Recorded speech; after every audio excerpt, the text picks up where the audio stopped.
simultaneously having the skill set to be forceful, but not use that force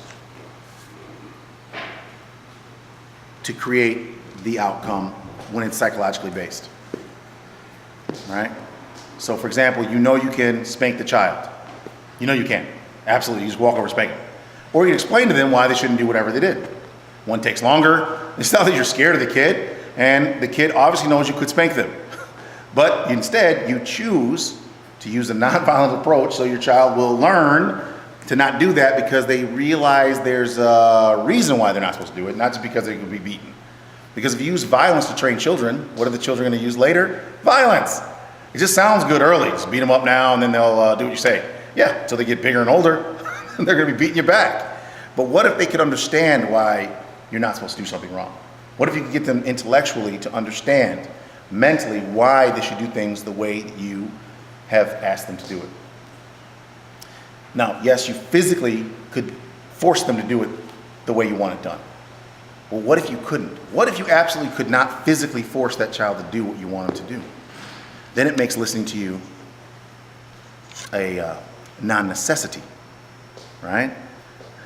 So that's inherent, that humans have to know that there is no other way that's good that will be in their best interest.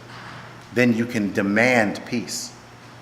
When you are in a position to enforce it physically, you can demand peace. Now, the imperative thing is to not be an abuser, because what an abuser will do normally is once you have that momentum, you then use that to become more abusive. So it's imperative that you have your own self-governance. You have to be able to govern yourself and know that you need to treat people the way you want you and your family to be treated. That's imperative that you have a set of internal compasses to keep you from making inappropriate ideas come into action, right? So the physical skill set here gives you the ability to believe in affecting positive change without fear. Because you don't have fear, the other human, the human that you're talking to that is the malevolent or violent person, now views you as a person that they fear. Your lack of fear causes them fear.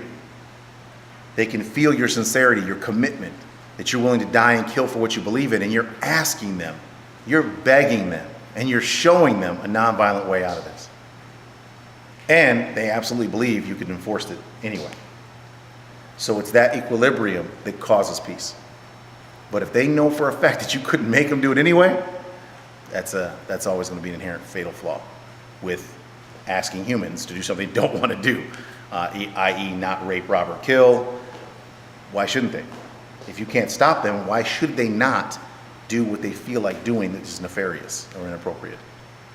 It's up to you to make sure that they know you could defeat them absolutely hands down, and that you're asking them and showing them a better way and a way out of the violent altercation that will definitely take place if they decide to become malevolent and violent.